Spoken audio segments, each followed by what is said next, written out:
Assalamualaikum warahmatullahi wabarakatuh. Perkenalkan, nama saya Haidar Afnan Fahrudin. Di video kali ini saya akan menjelaskan simulasi dari robot manipulator Pick and Place menggunakan aplikasi Koplia Sim Edu. Nah, tampak pada simulasi di sini terdapat robot manipulator yang sebelumnya dibuat atau didesain menggunakan SolidWorks, kemudian diekspor ke file WRDF. Nah, file dari WRDF tersebut akan disimulasikan pada aplikasi Koplia Sim di sini.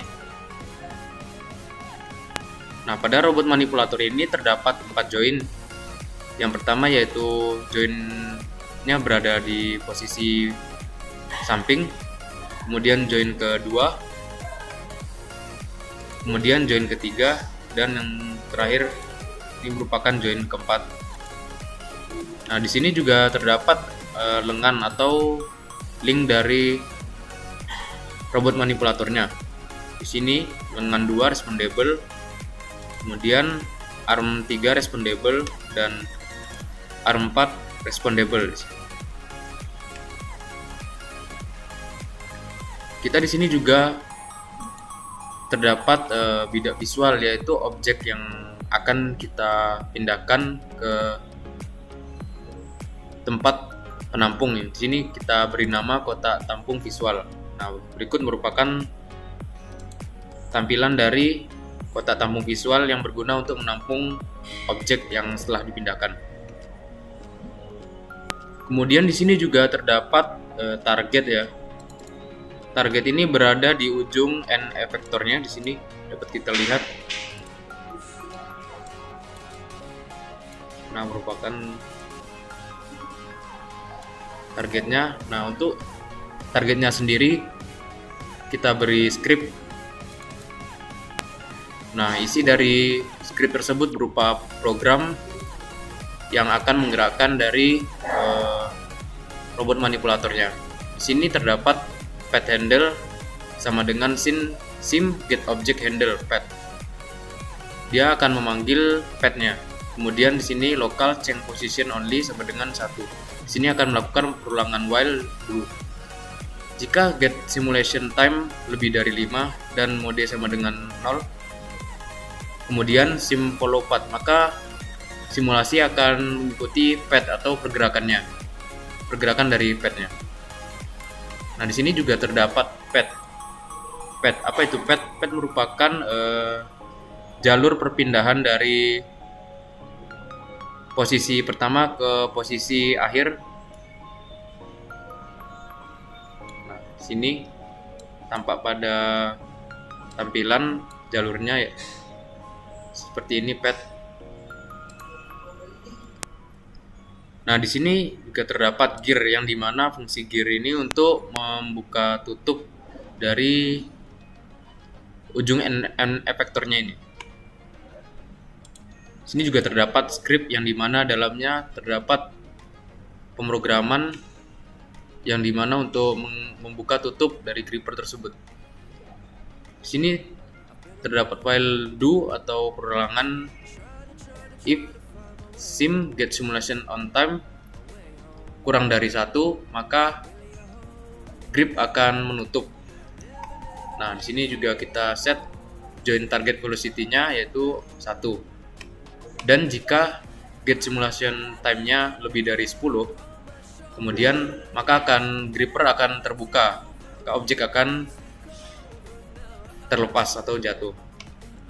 Sini kita set juga join target velocity, objeknya 0, dan set juga join target posisinya yaitu 270. Oke, di sini saya akan mensimulasikan pergerakan dari robot manipulatornya menuju ke keranjang atau tempat peletakan objek di sini.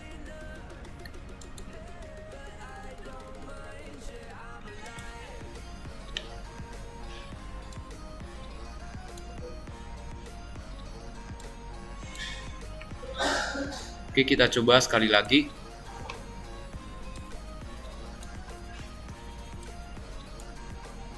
Kita running.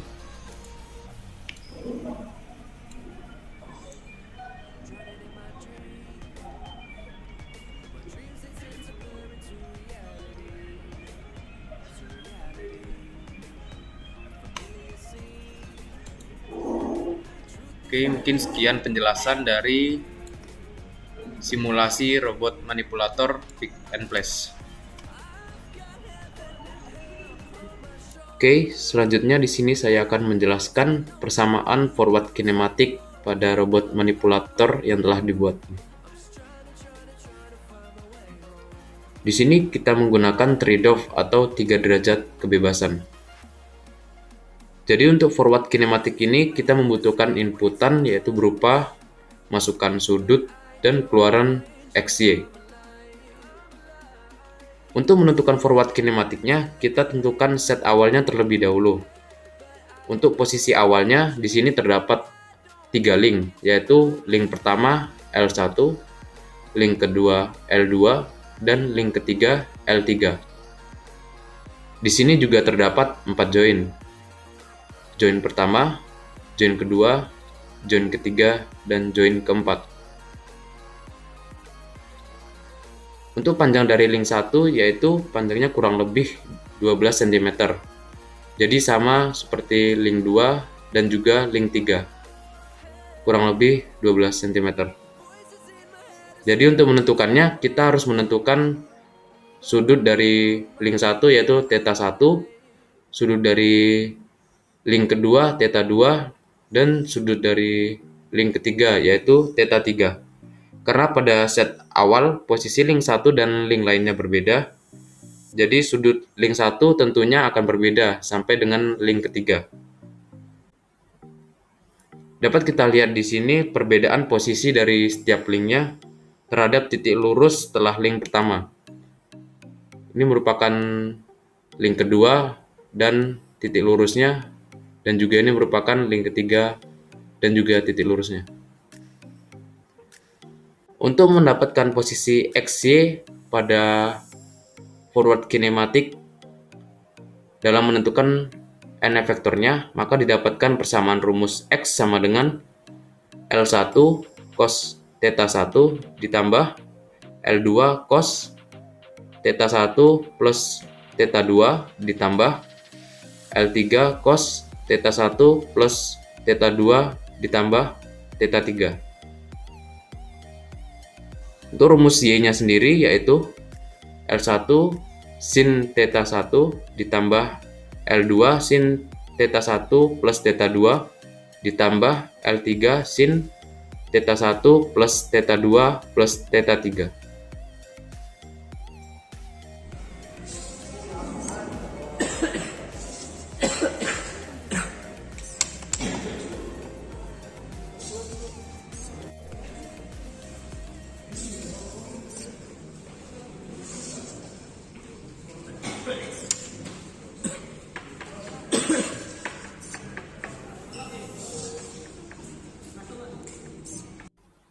Oke, di sini saya akan menjelaskan sistem pendeteksian yang digunakan untuk mendeteksi catur Cina.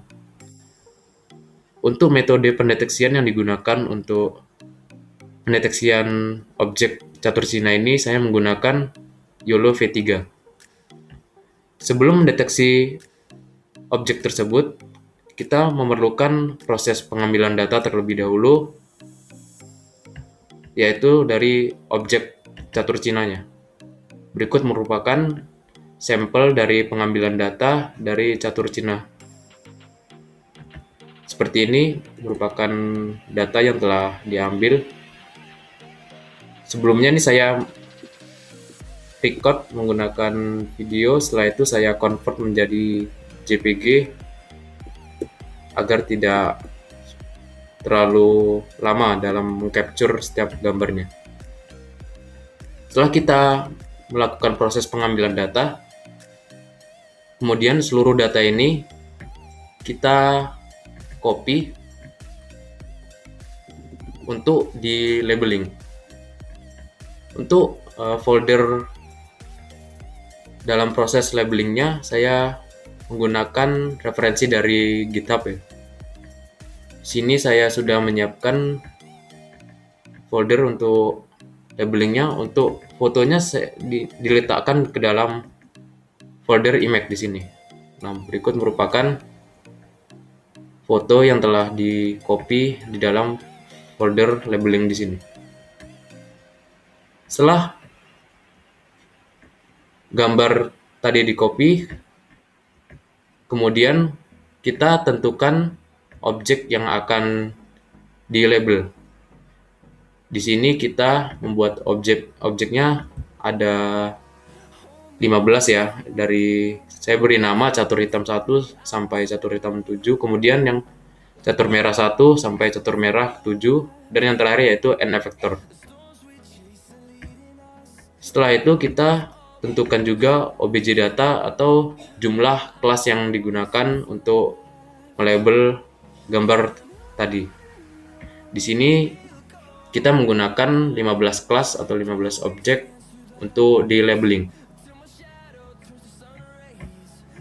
Setelah ditentukannya objek data dan object names di sini, kita bisa lakukan proses labeling dengan cara klik kanan pada terminal, lalu open terminal,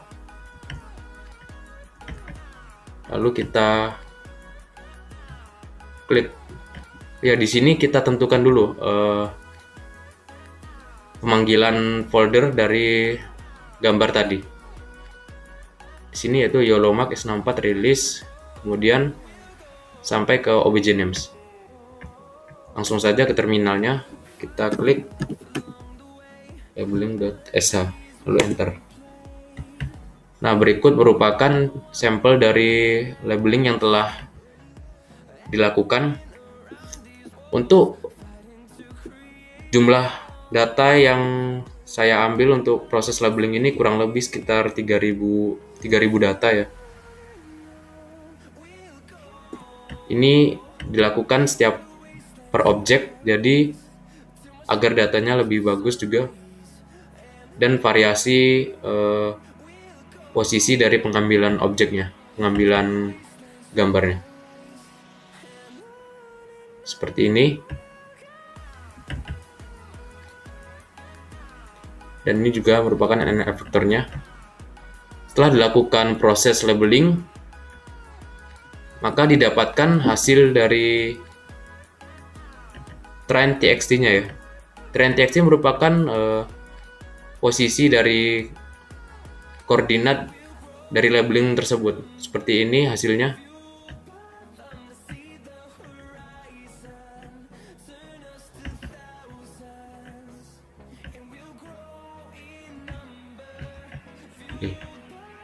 Ini merupakan posisi dari object name atau kelas pertama, dan kelas kedua, kelas ketiga, dan seterusnya. Nah, dari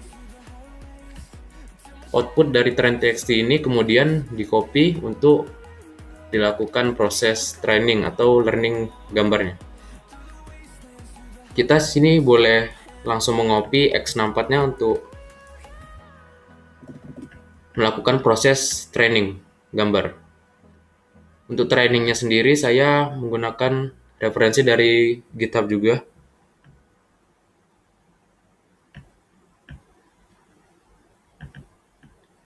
Di sini kita copy saja X64 yang telah kita buat tadi. Di sini saya sudah copy.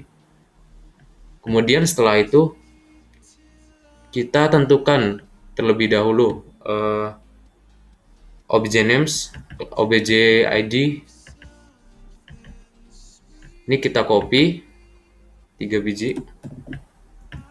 Kemudian kita buat folder. Ini saya sudah membuat foldernya di sini dengan nama config. Nah, seperti ini. Kita copy data dari obj names, obj data, dan trainnya. Nah, di sini juga ada trainnya juga. Kemudian kita perlu atur juga CFG yang digunakan. Di sini saya mengambil sampel dari CFG bawaan yaitu YOLO V3 Tiny, kemudian saya rubah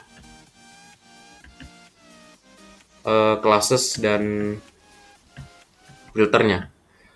Untuk mengaturnya di sini kita atur jumlah kelasnya ada berapa. Kita menggunakan 15 kelas. Kemudian untuk rumus filternya yaitu dari jumlah kelas ditambah 5 kemudian dikali 3. 15 ditambah 5 sama dengan 20, kemudian dikali 3 yaitu filternya 60. Begitu juga di atasnya kita rubah juga. Kelasnya di sini 15. Di sini juga filternya 60. Kemudian di sini kita bisa menyeting berapa lamanya batch dan subdivision di sini. Semakin besar angka batch dan subdivision ini, maka semakin lama proses training datanya. Di sini saya membuat sampel yaitu batch 16 dan subdivision 4. Kemudian kita perlu mengatur proses learningnya yaitu pada train multi GPU SA. Nah, di sini saya menggunakan darknet detector train, kemudian kita manggil folder yaitu folder config yang telah kita buat yang berisi obj data, kemudian CFG-nya dalam folder config tersebut, kemudian darknet 53conf. Setelah dilakukannya proses pemanggilan data ini, kita langsung saja melakukan training yaitu dengan mengeklik open terminal di sini. Kemudian kita ketik /train multi GPU SA, lalu kita enter. Nah, berikut merupakan hasil tampilan dari proses training pada sistem pendeteksian YOLO V3. Setelah melakukan proses training, maka didapatkan hasil yaitu wake dengan CFG. Wake-nya di sini saya menggunakan data catur last wake. Nah, di sini data catur 316.000. Setelah dilakukan proses training tersebut, maka didapatkan hasil dari wake dan CFG-nya. Di sini kita langsung saja copy ke dalam folder program pendeteksian YOLO V3-nya. Untuk CFG-nya diletakkan di sini. Di sini saya sudah mengkopinya yaitu dengan nama data catur CFG, dan wake-nya juga diletakkan di sini. Di sini saya menggunakan data catur dengan iterasi ke 330.000. Setelah itu kita set juga config-nya di sini untuk pemanggilan wake dan CFG-nya. Kita atur juga nama config-nya yaitu data catur CFG dan data catur 330.000 wake. Di sini juga kita tentukan kelasnya yaitu catur hitam sampai ke catur merah 7, dan terakhir n vector. Setelah kita atur, kita bisa langsung merun program dari pendeteksian tersebut. Untuk hasil pendeteksiannya saya sudah buat yaitu seperti ini tampilannya.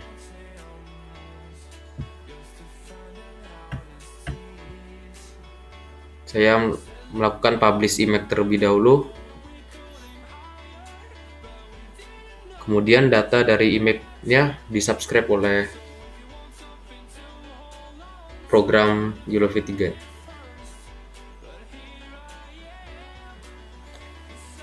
Berikut merupakan hasil pendeteksian dari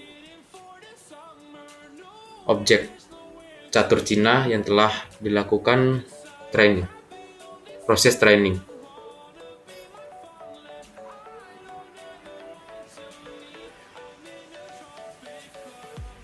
Baik, sekian video yang bisa saya jelaskan pada kali ini. Bila ada kesalahan mohon dimaafkan. Assalamualaikum warahmatullahi wabarakatuh.